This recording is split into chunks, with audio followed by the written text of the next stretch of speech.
my Twitter. So if you have any questions, you can ask me as if I were live. And then next week, when we do this again at noon Eastern, as is the plan, I will answer those questions and we'll move forward going from there. Sorry that it's not live. It's unfortunately out of my control due to my inadvertent mistakes regarding copyright issues with the Premier Network, which does Coast to Coast. Now, I was on Coast to Coast again on Thursday night, and we may talk a little bit about some of the things that George asked me, because it does apply to what we're doing here. But what we want to do here basically is be a place where folks that have come out, I guess is the only word I can think of big time religion, who have been turned off by big time religion. I get emails, not every day, but almost every day, of people like the last great lady. Her initials are TB. I won't say her full name for she may not want to have her name known, but she says she was listening to my videos and she was heartbroken. And her question was, where do I go from here?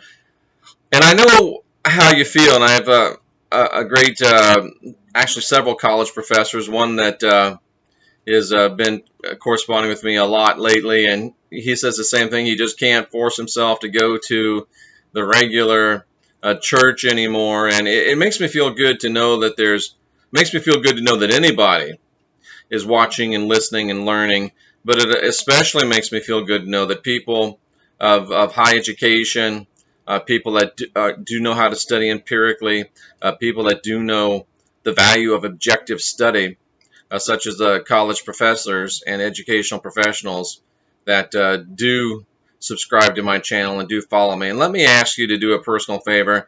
Please do subscribe to my YouTube channel. That'll allow you to get all the alerts for all of the new videos. And go ahead and go over to my Facebook, and I think you like me on Facebook and follow me on Twitter. I'm not sure, but Facebook, Jeffrey Daugherty. Twitter is @unindoctrinate. And please do that. Follow me on Facebook, like me on Twitter, whichever one of those you're supposed to do. And then please make sure that you subscribe to me on my YouTube channel.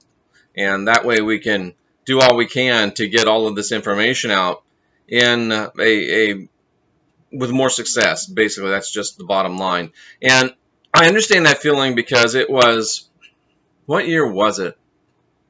I can't really remember what year it was, but I was pastoring my first church, and I remember sitting in the basement in my office, and I remember the moment that I realized that something was wrong with big time religion. I remember the moment that something was wrong, and I realized that I could no longer wholeheartedly support the Christian agenda, because I realized it was different from the agenda of Yeshua. I realized that the original message of the New Testament had been co-opted and changed. And unfortunately, I have to tell you, it probably took me 10 years before I finally decided I would leave. Because I had a wife, I had, at that time, I believe I had 2 children, ended up with 3. And our food was paid for by the church, our housing was supplied by the church. All I had was a Bible college degree. And at that time, I just frankly didn't have the guts to leave.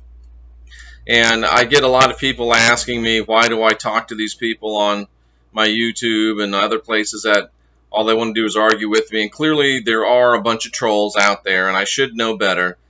But part of me can't help but try to at least give people a few shots, because I remember how I was, and if I were today in the situation I was in then, and I came across somebody like me, well, I might be doing the same thing. And I apologize for drinking during the broadcast, but my throat after Coast to Coast and several other things this week of broadcast is a little bit ragged.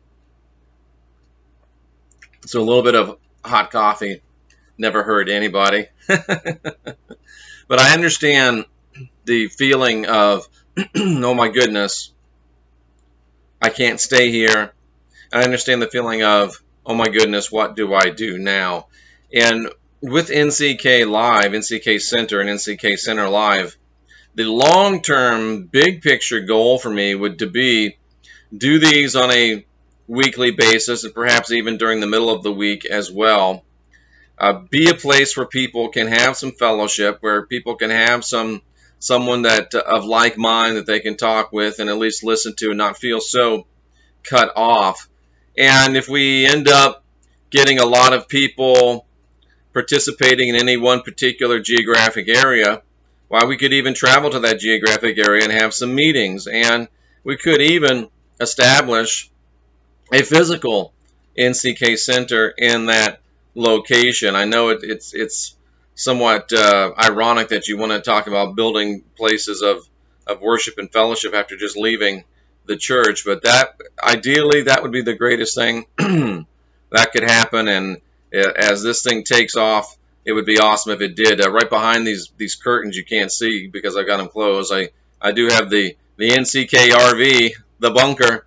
And my goal is to get out on the road, speaking at conferences, speaking at spiritual centers. And if we could be speaking at NCK centers, that would be fantastic. So that's what we really would love. That's, if you ask me what is the idea, what's the dream, well, that is the dream. But right now it's on a very practical basis of wanting to provide a place where people can come, say, I'm not alone, see some other crazy people just like them, maybe get some questions answered, share some inspiration, share some ideas. And once we get through the YouTube probation, we can even have meetings where several of us can come on, and you'll see little pictures across the bottom of people that are listening that they want to speak. They can speak, be like an open forum, and that's really what we want to do. And people say, well, what is NCK? Well, NCK currently stands for New Cosmic Knowledge. And if you go to jeffreydarty.com, you'll see what New Cosmic Knowledge is. It's basically a collection of a growing collection of what I call spiritual technologies, things that are able to help you become all that you're meant to be and help you in your spiritual growth and ascension, if you'd like to use that word. Now, NCK started off as New Covenant Kabbalah probably 6 years ago.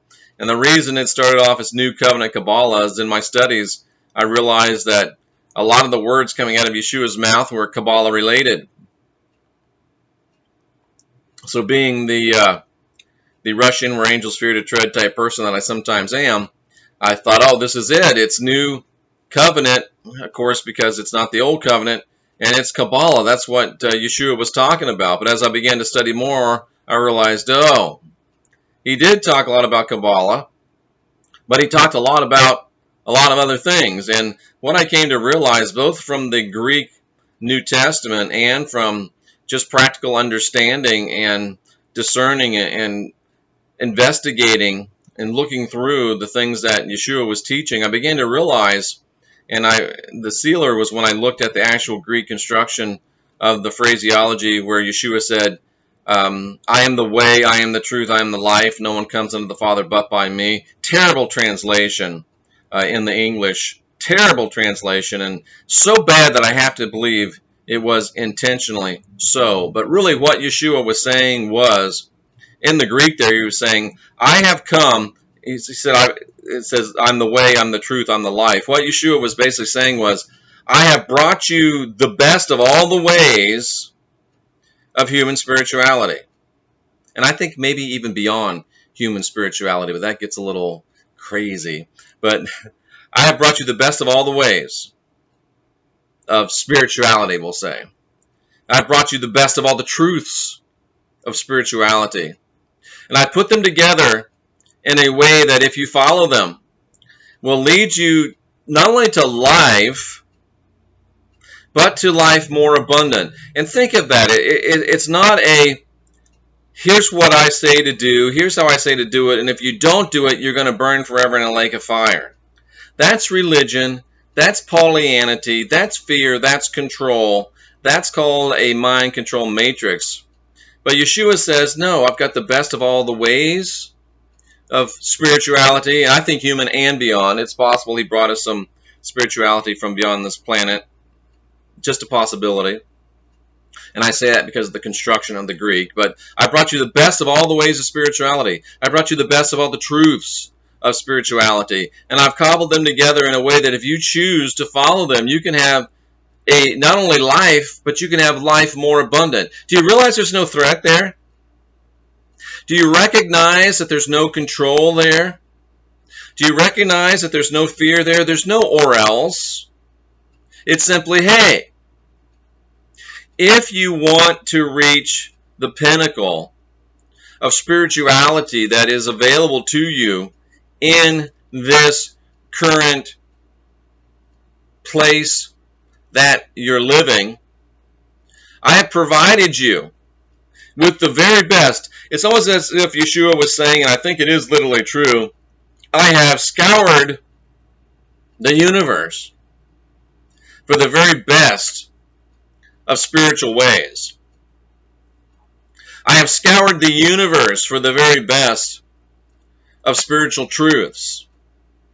And I have come to bring them to you so that by applying them, you can find not only life, not only the fulfillment of human potentiality, but you can find life more abundant. You can go beyond the human potential. You can reach your full potential that the Elohim had in mind when they created you and me in their image. And I used to say it a lot. I don't say it so much anymore, but I probably should go back to it. This is what it means to be your own guru. This is what it means to guide your own spirit. This is what it means to master your own ascension. I know sometimes it feels tough, hard, icky to have to leave a corporate fellowship and go it on your own. But here's the truth, my friends. Until you start relying on you, until you become your own guru, until you master your own ascension, until you learn to guide your own spirit, until you graduate from the place where you no longer need pastor, priest, rabbi, imam, and don't stop there, where you no longer need fortune teller, spiritual advisor, channeler, and don't stop there.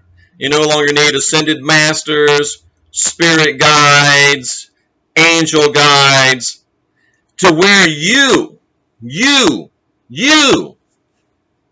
I want you to be your own guru. I'm going to write that down. We need to maybe do something like that as far as a meme or something.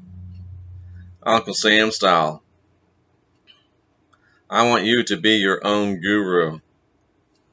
Hey, this has to be fun. If it's not fun, it's not worth doing.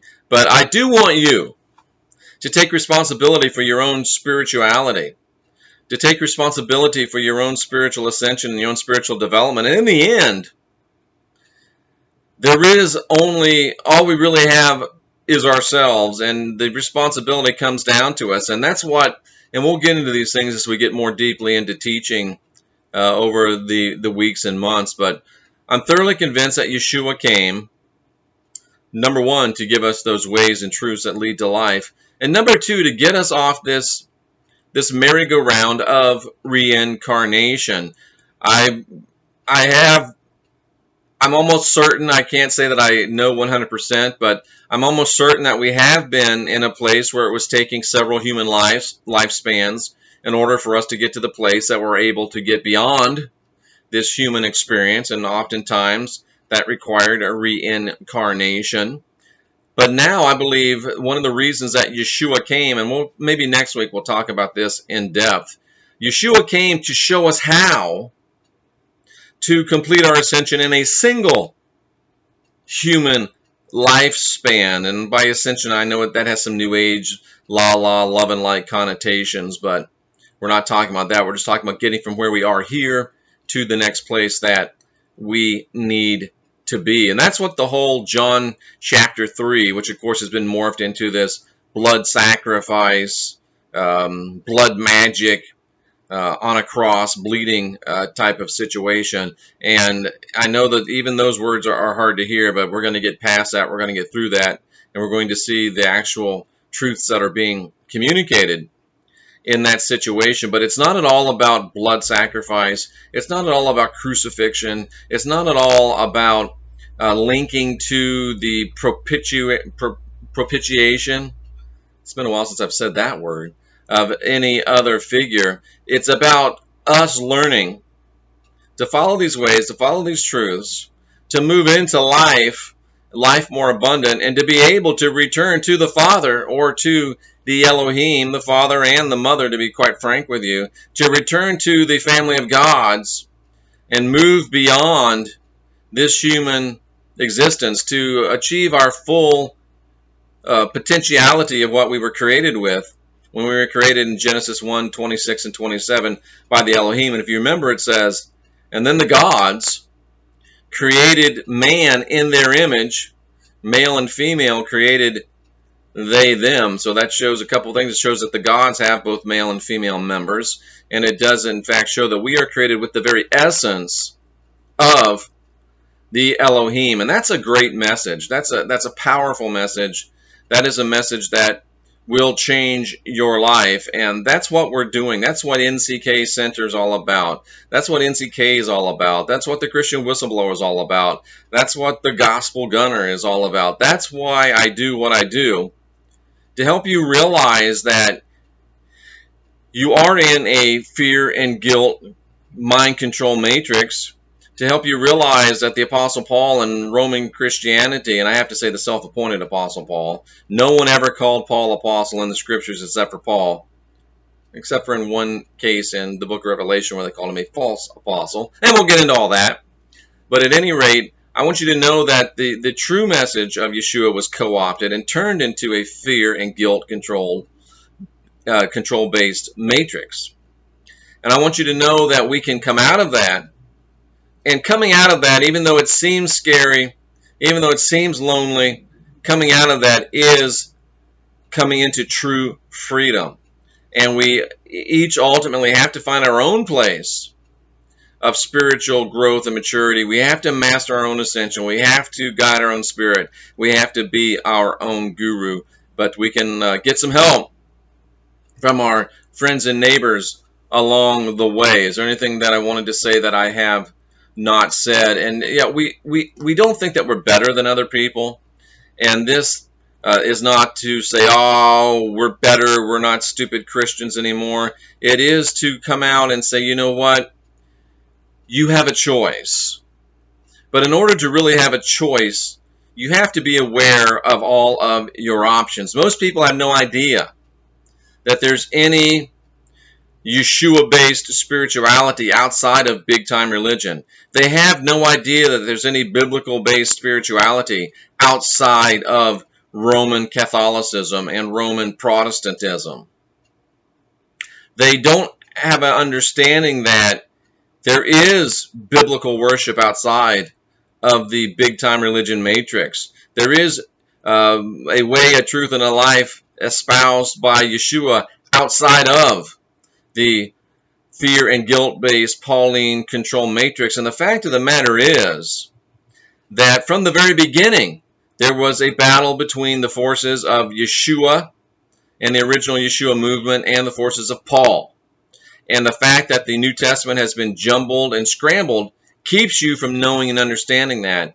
And really, we're doing something now that we could have done 2,000 years ago if we had had the information at our disposal. And I want to close with this. You have the right to choose, but the right to choose means nothing unless you know the options that you have to choose from. If you want to watch me, listen to me, and understand the things that I'm saying and say, you know what, I'm still going to go with Paul.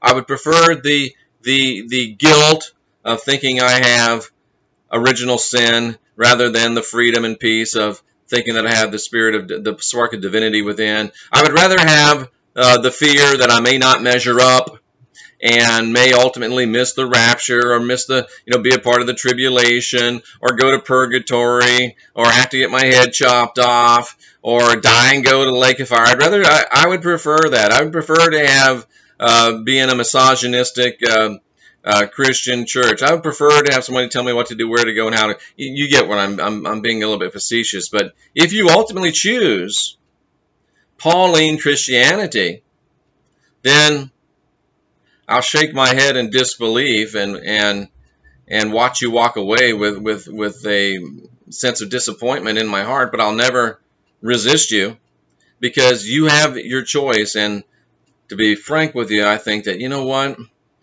you'll probably get it next time around.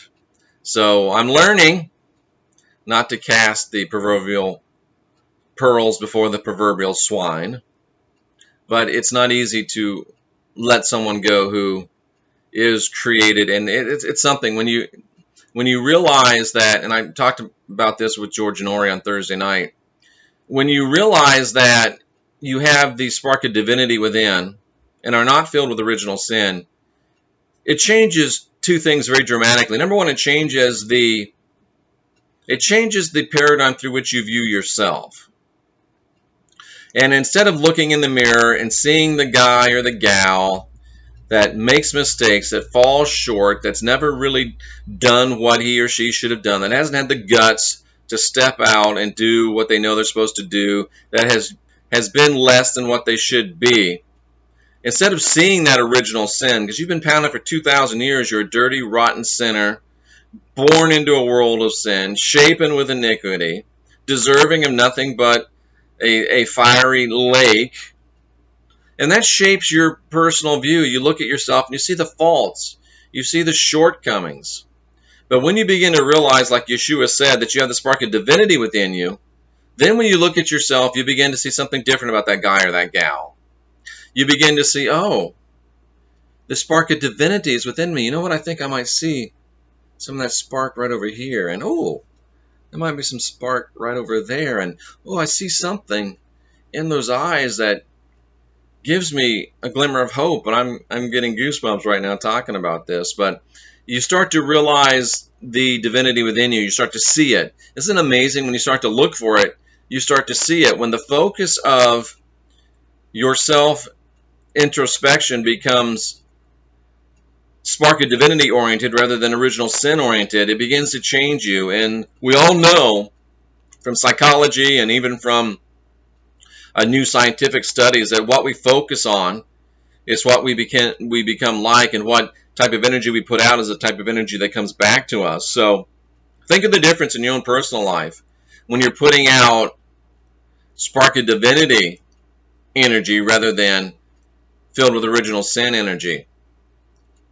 It is transformational. That's when you start to create yourself. That's another one of my little catchphrases. And create yourself is things we do to help people get to where they want to go. But not only does it do that, but you remember Yeshua said, love yourself. He actually said, love the Lord your God. And he's talking about love the divinity in you. And once you love yourself, then you love your neighbor as yourself. And it's like I said to George, once I realize that there's the spark of divinity in Jeffrey Daugherty, then I can realize that there's the spark of divinity in George Norrie. Yeah, you get it. Instead of looking at other people as original sinners, you start looking at other people as possessors of the spark of divinity. And it begins to change your perspective, not only on yourself, but on your perspective of other people. And isn't that what Yeshua said? In fact, he said, love the divinity in you, love the divinity in everyone else. And he said, that's the whole ball of wax. That'll get you where you need to go. And that's what the Nck Center is all about. And in closing this time, for real, George Norrie asked me, he said, Jeffrey, with all of your studies in the scripture, with all of your studies in the Bible, you're an expert in Revelation. These are his words. You're an expert in Bible prophecy. You're an expert on the Antichrist. And he said something to me. He said, you're one of the best guests that we have. Anytime you want to come on, just let our producer know. That felt really nice. It felt, you get kicked in the teeth all day, every day, and then to have someone in the position of George Norrie say that to you, well, it feels pretty nice. And I just want to say thank you to Mr. Norrie and thank you to Coast AM and the great group there, Lisa Lyon, the producer that is so kind to me, and all of the folks there at Coast AM. But at any rate, he asked me, what do you fear? And I thought it was a profound question, because when I was a Christian, when I was in big time religion, when I was still believing I was filled with original sin, when I was believing that I'm still working out my own salvation in fear and trembling, it says that. Paul says that. Work out your own salvation in fear and trembling. And Yeshua says, have some peace that passes all understanding in life and life more abundantly. When I was in that, I was afraid. I was afraid I wouldn't measure up. I was afraid I'd be doing something silly when the rapture happened and miss it. I was worried that I'd miss the rapture and then not have the guts to have my head cut off in the tribulation and then go to a devil's hell. I was worried that something might happen. I'd be doing something silly and have a heart attack and die and wind up in the lake of fire burning forever. I was afraid of a lot of things. I was afraid of the devil. I was afraid of the end times. I was afraid of all of these things. But since I left the Matrix, I fear nothing. I look towards the future with nothing but joyous and joyful expectation. I've had my apocalypse, and George said, oh, the word apocalypse scares me. It scares him and it scares you because you've had 2,000 years of mind control and indoctrination teaching you it's bad. You know what apocalypse means? It means unveiling. I've had my unveiling. And that's why I have no fear. That's what the Nck Center is all about. That's what the Christian Whistleblower is all about. And that's why I invite you to join with me on our travels. And I invite you to get to the place where you can join me, where you can have your apocalypse, your unveiling, and where you can ultimately indoctrinate yourself.